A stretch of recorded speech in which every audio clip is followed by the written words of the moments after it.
Gerak-gerik Jokowi acuhkan Ganjar di Solo, masih kecewa dengan sabotase Piala Dunia.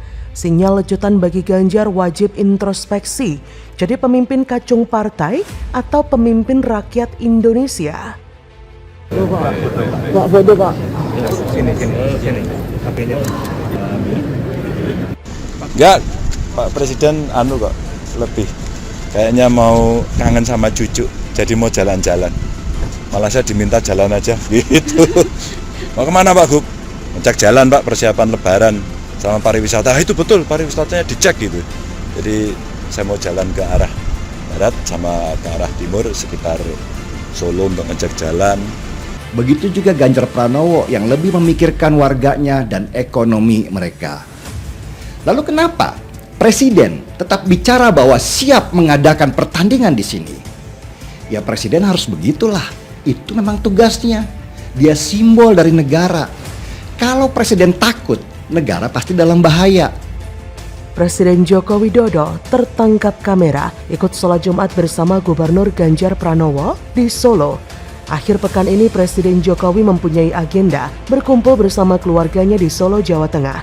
Kemudian pada Jumat 4 April, Jokowi pun mengikuti sholat Jumat di Masjid Raya Sheikh Zayed Al Nahyan bersama dengan sang putra sulung Gibran Raka Buming Raka dan cucu pertamanya Jan Etes Sri Narendra. Awalnya, Jokowi tiba bersama Jan Etes di Masjid Sheikh Zayed dengan pengawalan ketat dari Pas Pampres. Di dalam masjid telah disiapkan area VVIP yang berada di belakang imam sholat. Tak berapa lama kemudian, Gubernur Jawa Tengah Ganjar Pranowo datang ke masjid menyusul Jokowi. Saat sholat dilaksanakan, Ganjar berada di samping Jokowi. Setelah sholat Jumat usai, Jokowi terlihat melenggang keluar sendiri, sedangkan Ganjar masih di belakang meladeni foto bersama warga. Jika diperhatikan, momen ini akan dipandang dan dilihat jika Jokowi masih marah dengan Ganjar dan meninggalkan Ganjar sendirian. Tapi jika dicermati kembali, sepertinya Presiden Jokowi sedang mengajarkan kepada Ganjar untuk evaluasi dan koreksi diri atas sikapnya yang bisa dibilang melawan Jokowi beberapa waktu lalu. Tentu saja ini berkaitan dengan Piala Dunia U20. Ganjar dan beberapa kader PDIP seperti seolah ingin menyabotase event besar Jokowi. Imbas dari aksi bundir politik kasar ala PDIP, kini dukungan kepada Ganjar melorot drastis. Bahkan Jokowi pun sangat kecewa dengan itu. Akibat pembatalan perhelatan Piala Dunia U20 dan sanksi dari FIFA yang bikin sial bangsa ini, banyak orang jadi tak suka, berubah dari rasa simpatik menjadi rasa benci setengah mati pada Gubernur Jateng tersebut. Sepak bola adalah salah satu sarana mendamaikan dunia, bukan ajang untuk menunjukkan sikap arogansi. Anti penjajahan yang dituding itu bukan berarti dengan menunjukkan sikap dan perilaku arogansi yang kebablasan. Mayoritas masyarakat Indonesia pecinta bola tentu saja tidak akan tutup mata dengan apa yang telah diperbuat PDIP melalui kedua kacung partai mereka terhadap bangsa ini. Siap-siap saja ditenggelamkan dalam kontestasi Pilpres 2024 mendatang. Terlalu banyak orang yang marah besar, murka, dan sangat kecewa. Tapi perlu diingat di sini, yang menjadi kunci di sini bukanlah Ganjar, tapi partai. Ganjar adalah petugas partai. Apa yang dilakukan Ganjar adalah perintah partai. Ganjar hanya korban dari keegoisan partai. Peristiwa ini juga menjadi peringatan keras bagi Ganjar. Jika masih terlalu patuh dan sujud dengan perintah partaimu, maka hati-hati saja. Elektoral di 2024 bisa jadi banyak rakyat yang tidak akan memilihmu. Kini rakyat sudah banyak yang menyatakan diri mereka memilih figur atau sosoknya, bukan partainya. Jadi, hati-hati saja. Publik ini tengah menduga Jokowi sedang kesal dengan Ganjar. Gubernur Jateng ini dituding sebagai salah satu pemicu kegaduhan dan menimbulkan pro kontra masyarakat luas. Banyak yang bahkan memberikan spekulasi jika Ganjar Pranowo betul-betul terputus karir politiknya dan harus kehilangan kesempatan menjadi bagian Capres 2024 tanpa dukungan dari Jokowi. Jokowi merupakan contoh nyata pemimpin yang berjuang demi rakyat. Ia berani menantang dan membantah perintah partainya. Hal itu dilakukan demi kesejahteraan dan menjadikan negara ini lebih maju.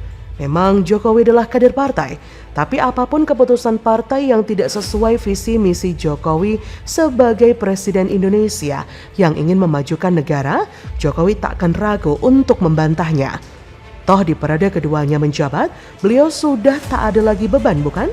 Dan sekali lagi, gerak-gerik Jokowi kemarin yang bertemu dengan Ganjar seolah menegaskan siapa Jokowi, bagaimana peran sentral beliau di kancah perpolitikan negeri ini, sekaligus menjadi lecutan bagi Ganjar jika masih mau ada dukungan dari Jokowi. Jangan seenaknya menentang Jokowi dan terlalu manut perintah partai. Yang bakal kau perjuangkan jika nanti menjadi presiden adalah rakyat, bukan partai atau bahkan ketum partaimu. Camkan itu baik-baik. Jadi, bagaimana menurut Anda? Langkah catur pembalasan Jokowi pada Ganjar dan PDIP yang sabotase gagalnya Piala Dunia, tanda-tanda Jokowi pindah kubu dukung Capres Prabowo. PDIP dan Nasdem ditendang jauh-jauh.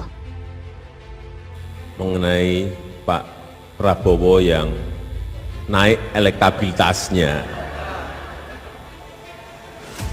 saya pikir-pikir naiknya elektabilitas beliau itu bukan karena saya, enggak. Ya karena beliau sendiri dan Gerindra. Nah, dalam kasus Pak Prabowo demikian, jadi kita melihat naiknya suara Pak Prabowo di bulan Maret 2023, terutama sejak endorsement Presiden Jokowi kepada Pak Prabowo di acara HUT Perindo. Inisiatif beliau, ya ini saya kira rakyat bisa lihat ya betapa kita kompak, kita harmonis. Tadi Presidennya bicara berapa kali harmonis. Kunci rakyat ingin lihat pimpinannya semua kerjasama untuk rakyat. Intinya itu, saya kira. Dalam beberapa waktu ke depan akan ada upaya menggabungkan dua koalisi.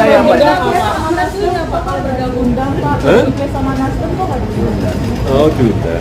Yang mengundang sekali lagi ya, yang mengundang ini adalah Ketua PAN Bapak Zulkifli Hasan. Ketua Umum ini memang forumnya Ketua Umum, Nasdem dan PD Perjuangan sedang keluar negeri. Ketua Umum Partai Gerindra, Prabowo Subianto, menyebut ada kecocokan antara Koalisi Indonesia Bersatu dan Koalisi Kebangkitan Indonesia Raya.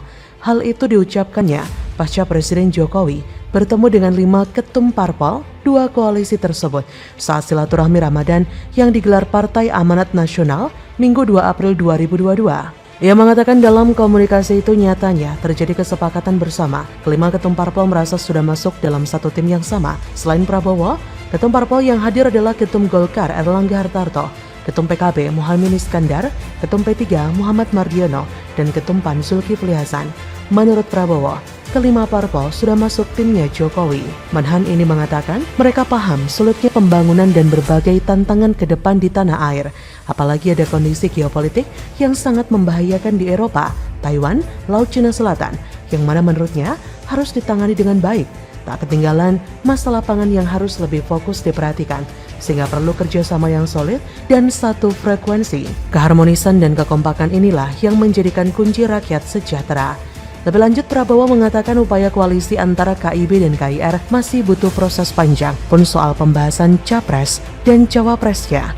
Presiden Jokowi pun merespon wacana peleburan 2 koalisi antara Koalisi Indonesia Bersatu dan Koalisi Kebangkitan Indonesia Raya untuk mengusung baca pres dan wakil presiden dalam pemilu 2024 mendatang.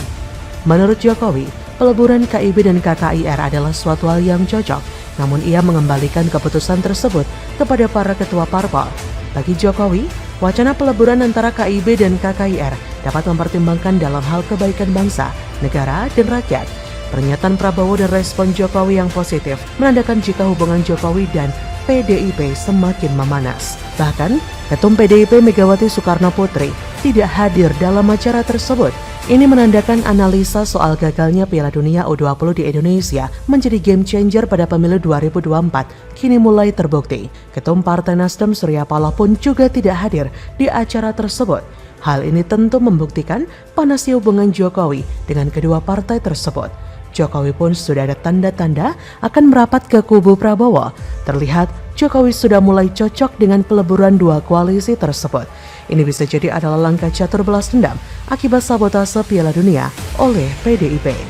Elektabilitas Prabowo dalam beberapa waktu belakangan juga meningkat. Saya menilai hal itu terjadi karena Prabowo sering mendampingi Jokowi dalam kunjungan kerja. Kemudian gagalnya Piala Dunia yang konon disabotase oleh PDIP yang membuat Jokowi marah Dan apakah ini yang menyebabkan Jokowi pindah kubu mendukung Prabowo menjadi RI1 pada 2024? Karena hubungan Jokowi dan PDIP kini semakin tidak harmonis. Hal itu ditengarai karena gagalnya Piala Dunia U20 yang konon disabotase oleh PDIP sendiri.